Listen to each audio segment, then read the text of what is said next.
The Great Pyramid of Giza is probably the most stunning of all these ancient structures. And the stones are immense, and some of them were cut from a quarry that's hundreds of miles away. How do you think they did that? Well, some of them, the granite in the Great Pyramid comes from more than 500 miles to the south. If you look at the famous King's Chamber, its walls and its roof are the ceiling of the King's Chamber are all made with gigantic granite blocks. Stunning detail. Stunning detail. Those blocks on the roof of the King's Chamber weigh 70 tons each.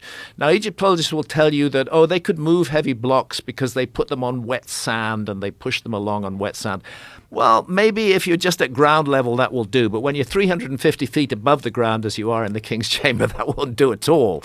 I don't know how they did it. All I know is they did it. I don't think anybody knows how they did it, how they lifted those stones, how they brought them up to that level. I think we're looking, again, at a lost technology. And it was this ancient apocalypse 12,800 years ago that wiped that from the human memory banks almost completely. Not entirely completely because there were survivors, but removed most of it. Randall will tell you, sea level rise, it creates a powerful high energy zone. Mm-hmm. Anything that was existing on those flooded coastlines has just been pounded to hell. I mean, talk about it, Randall.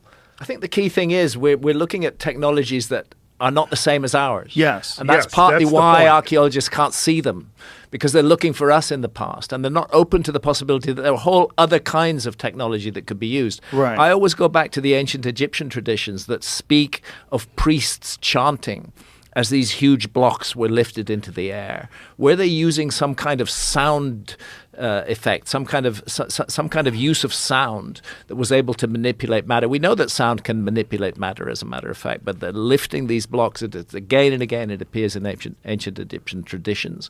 The notion that we could lift huge blocks with sound seems absurd to archaeologists, and yet it's there in the traditions of the Egyptologists. And what Randall's talking about now is people who are working on a whole alternative path of technology. And maybe that's a rediscovery of the kind of technologies that were used by a lost civilization. I think that's what's important about what you're saying, is that we have this very limited idea of technology based on what we've experienced. Yeah. But if you had anatomically similar human beings that lived for thousands and thousands of years. Stuff just keeps on getting older. If you think about the amount of progress that we've achieved as modern humans just in the last few hundred years, if you go back 400 years to now, it's a stunning amount of achievement. Absolutely stunning. Yeah. And if you have a completely different path of technology, one that's not utilizing internal combustion engines and cranes and the like that we experience leverage, today. Mechanical advantage, everything that our tech is based around. Something that's insanely advanced, tens of thousands of years of a different path. Yeah. And that may be what we're looking at. And that may begin to explain these otherwise inexplicable monuments that have survived.